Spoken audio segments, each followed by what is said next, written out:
সকালে এনসিপিআই সাংসদদের সঙ্গে প্রধানমন্ত্রী বৈঠক করেছেন নিজের বাসভবনে, আর আজকে আর কিছুক্ষণের মধ্যেই নবান্নে মুখ্যমন্ত্রী শুভেন্দু অধিকারী তার সঙ্গে বৈঠক হবে। আজ ঋতব্রত তৃণমূলের যে বিধায়করা রয়েছেন তাদের ইতিমধ্যেই তারা রওনা দিয়ে দিয়েছেন নবান্নের উদ্দেশ্যে।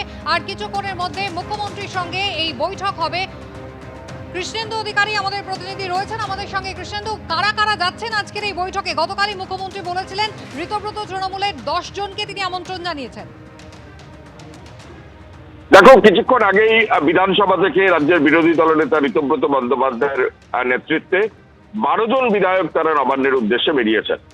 এবং ঋতব্রত বন্দ্যোপাধ্যায় বিরোধী দলনেতা তিনি ছাড়া বাকি 11 জন বিধায়কই কিন্তু সংখ্যালঘু সম্প্রদায়ের বিধায়ক, অর্থাৎ সংখ্যালঘু এলাকার এবং নিজেরাই সংখ্যালঘু সম্প্রদায়ের বিধায়ক। আজকে তারাই যাচ্ছেন মুখ্যমন্ত্রীর সঙ্গে বৈঠকে। 2:30 নাগাদ মুখ্যমন্ত্রীর সঙ্গে বৈঠক, এবং সেই বৈঠকে যদিও তারা দাবি করছেন যে মূল তারা এজেন্ডাই হচ্ছে যে এসআইআর এ যাদের নাম এখনো বিবেচনাধীন প্রায় 27 লক্ষ সংখ্যাটা, এবং ট্রাইব্যুনালে যাদের নিষ্পত্তি হওয়ার কথা, সেই গোটা ঘটনাটা তদবির করতে, অর্থাৎ তাড়াতাড়ি যাতে রাজ্য সরকার গোটা বিষয়টা ট্রাইব্যুনাল তৈরি করে গোটা বিষয়টা মীমাংসা করে, এবং সেই জন্যই আজকে তাদের বৈঠক।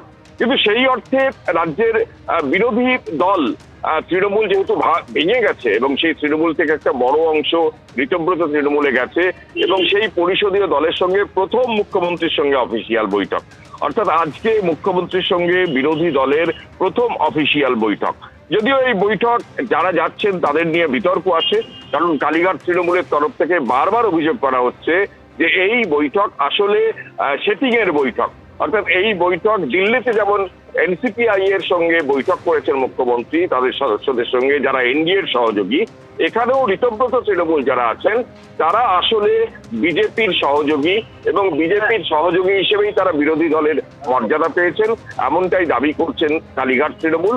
এবং আজকে তাৎপর্যপূর্ণভাবে ঋতব্রত তৃণমূলের বিধায়করাই আজকে কিন্তু মুখ্যমন্ত্রীর সঙ্গে সেই বৈঠকে যাচ্ছেন। যে 12 জন যাচ্ছেন তাদের মধ্যে অন্যতম হচ্ছেন ফিরহাদ হাকিম মমতা বন্দ্যোপাধ্যায়ের একটা ঘনিষ্ঠ বৃত্তে দীর্ঘদিন ধরে থেকেছেন। সেই ফিরহাদ হাকিম সম্প্রতি ঋতব্রত তৃণমূলে যোগ দিয়েছেন, শিবির বদলেছেন। আজকে মুখ্যমন্ত্রীর সঙ্গে বৈঠকে সেই ফিরহাদ হাকিম থাকছেন।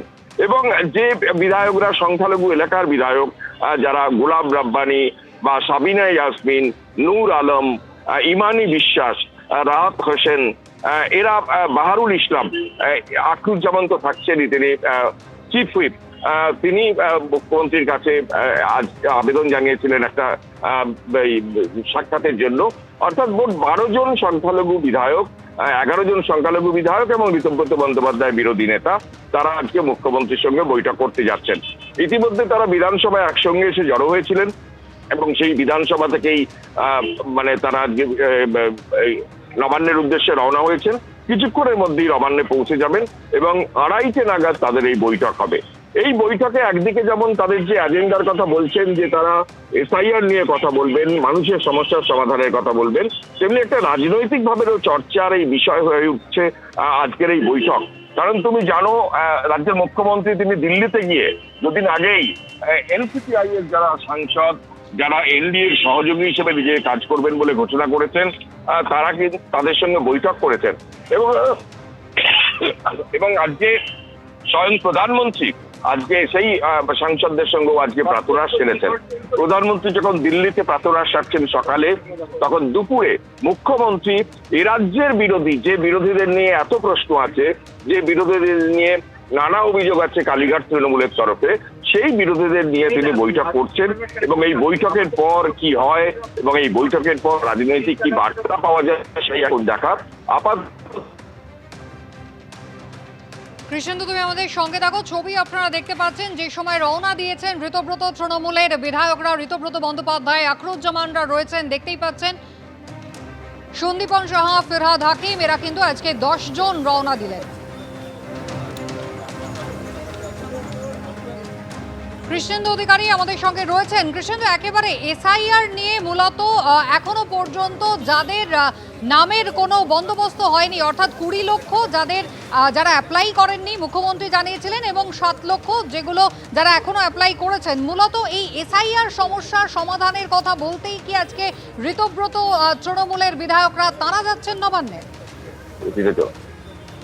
একদমই তাই। ঘোষিত এজেন্ডা আজকের আলোচনার এসআইআর নিয়ে আলোচনা, কারণ এসআইআর এ যে 27 লক্ষ মানুষের নাম বিবেচনাধীন, যারা ভোটাধিকার পাননি বা ভোটাধিকার তাদের নষ্ট হয়েছে, সেই মানুষদের পরিণতি কি হবে আগামী দিনে এবং তাদের সমস্যা দ্রুত নিরাময়ের উপায় কি হবে, সেই নিয়েই আজকের আলোচনার বিষয়বস্তু বলে কালকেই ঋতব্রত বন্দ্যোপাধ্যায় জানিয়েছেন।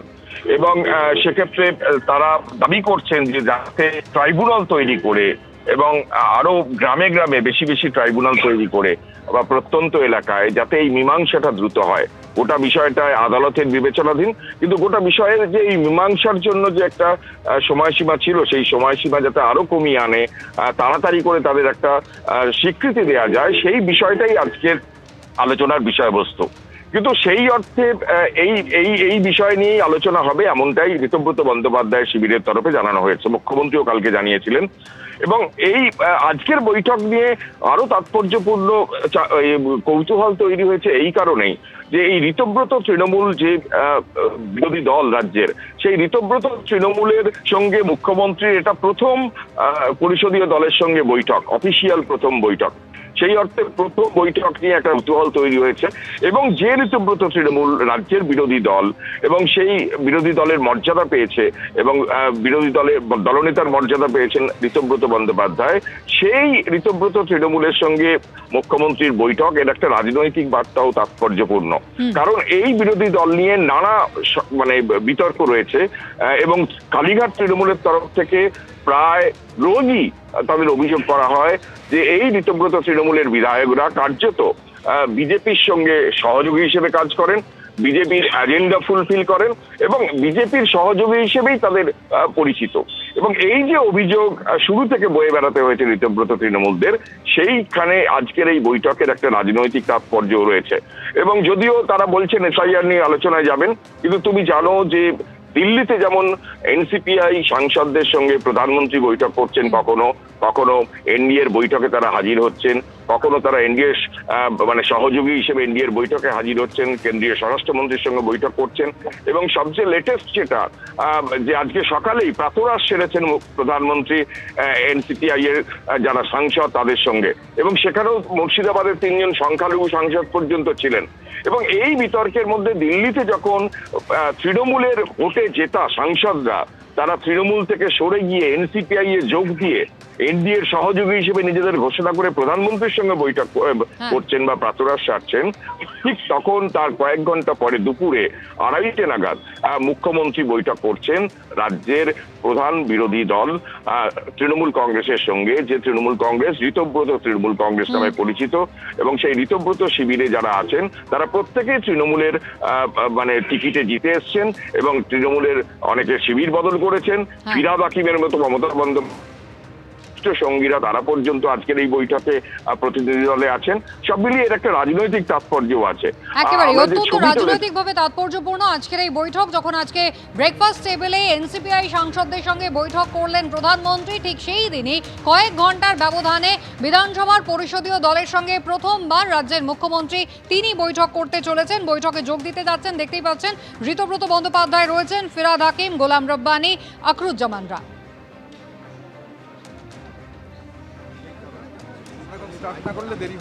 বিধানসভার পরিষদীয় দল তৃণমূলের তারা আজকে বিধানসভায় ঋতব্রত বন্দ্যোপাধ্যায় বিরোধী দলনেতার নেতৃত্বে এইভাবেই বেরোচ্ছেন নবান্নে আজকে মুখ্যমন্ত্রীর সঙ্গে বৈঠক। সেই অর্থে পরিষদীয় দলের সঙ্গে প্রথম বৈঠক রাজ্যের মুখ্যমন্ত্রী। আমরা দেখতে পাচ্ছি ঋতব্রত বন্দ্যোপাধ্যায়, ফিরহাদ হাকিম, আখরুজ্জামানরা আছেন। ববিদা, এই প্রথম বৈঠক কি বলবেন?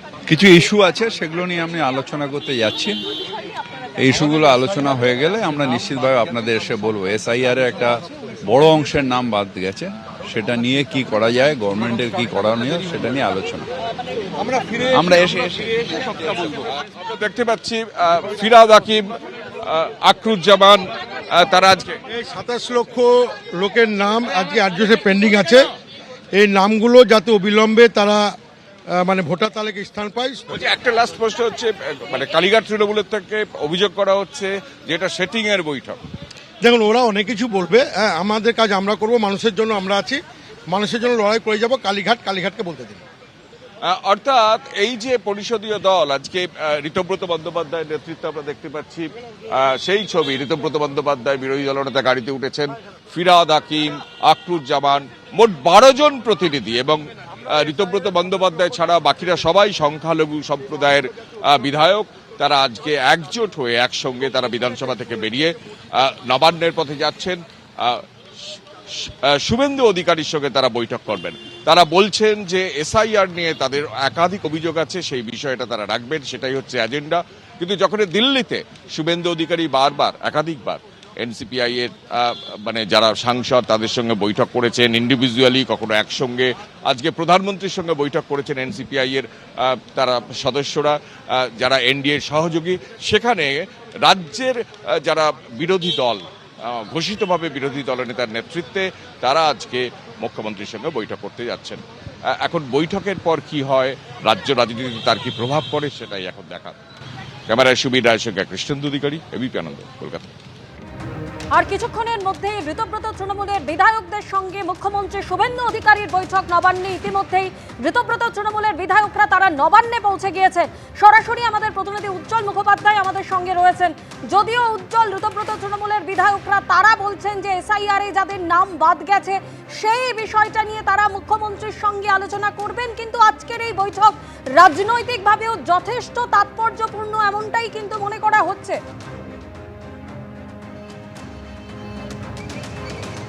একেবারেই তাই। দেখো, মূলত আজকে দুটো এজেন্ডাকে সামনে রাখা হচ্ছে। এক নম্বর হচ্ছে এসআইআর এর যে প্রক্রিয়া, অর্থাৎ যে 32-37 লক্ষ লোকে বা নাম, এখন 32 লক্ষ নাম এখনো পর্যন্ত যেগুলো প্রশ্নবোধক চিহ্নের সামনে দাঁড়িয়ে রয়েছে, সেই প্রক্রিয়াটা কতদূর এগোলো এবং কত দ্রুত এই প্রক্রিয়া শেষ করা যাবে, এই নিয়ে আজকে মুখ্যমন্ত্রীর সঙ্গে ঋতব্রত বন্দ্যোপাধ্যায়রা যে ডেপুটেশন তারা দেবেন মুখ্যমন্ত্রীর হাতে, তাতে কিন্তু এই বিষয়টা থাকছে। আরেকটা বিষয় খুব উল্লেখযোগ্যভাবে থাকছে, সেটা হচ্ছে যে বিভিন্ন যে মসজিদগুলো রয়েছে সেই মসজিদে বিশেষ করে তাদের অভিযোগ যে মুর্শিদাবাদের একাধিক মসজিদ থেকে মাইক নামিয়ে দেওয়া হচ্ছে। কারণ আমরা জানি যে ইতিমধ্যেই হাইকোর্টের একটি রায়, 2020 সালে হাইকোর্টের একটি রায়কে সামনে রেখে রাজ্য সরকার সিদ্ধান্ত নিয়েছিল যে যে একটা নির্দিষ্ট যে ডেসিবেল, সেই ডেসিবেলের ওপরে কেউ মাইক বাজাতে পারবে না। অর্থাৎ আজান দেওয়ার সময় যে ডেসিবেলে মাইক বাজে সেটা ছিল তার থেকে অনেক বেশি। ফলে সেই সময় হাইকোর্ট জানিয়ে দিয়েছিল 2020 সালের একটি জনস্বার্থ মামলায় যে সেই নির্দিষ্ট ডেসিবেলের বাইরে কেউ মাইক বাজাতে পারবে না। অভিযোগ হচ্ছে এই সরকার ক্ষমতায় আসার পর সেই আইনকে বাস্তবে প্রয়োগ করেছে এবং প্রশাসনের তরফে নির্দেশ দেওয়া হয়েছে সমস্ত মসজিদে যে এর বেশি জোরে মাইক বাজানো যাবে না আজানের সময়।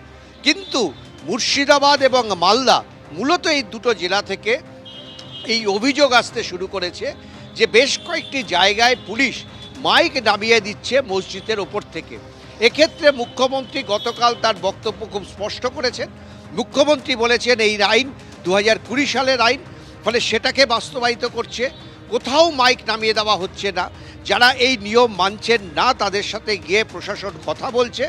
আজকে এই প্রসঙ্গটাও কিন্তু মুখ্যমন্ত্রী শুভেন্দু অধিকারীর কাছে তুলবেন। এই 13 জনের যে বিধায়ক দল তারা আসছেন, আরও 2 জন পরবর্তী ক্ষেত্রে যোগ দেবেন। অর্থাৎ তাদের 1 নম্বর ইস্যু হচ্ছে এসআইআর, 2 নম্বর ইস্যু হচ্ছে মাইক বাজানো। জানি ইতিমধ্যেই দিল্লিতে সরব হয়েছেন 3 জন সাংসদ, সংখ্যালঘু সাংসদ। অর্থাৎ কিনা উজ্জ্বল, একাধিক গুরুত্বপূর্ণ বিষয় আজকের এই বৈঠকে আলোচনা হওয়ার সম্ভাবনা রয়েছে। এই বৈঠকের দিকে অবশ্যই আমাদের নজর থাকবে। আপাতত তোমায় ধন্যবাদ। এবিপি আনন্দ, এগিয়ে থাকে, এগিয়ে রাখে।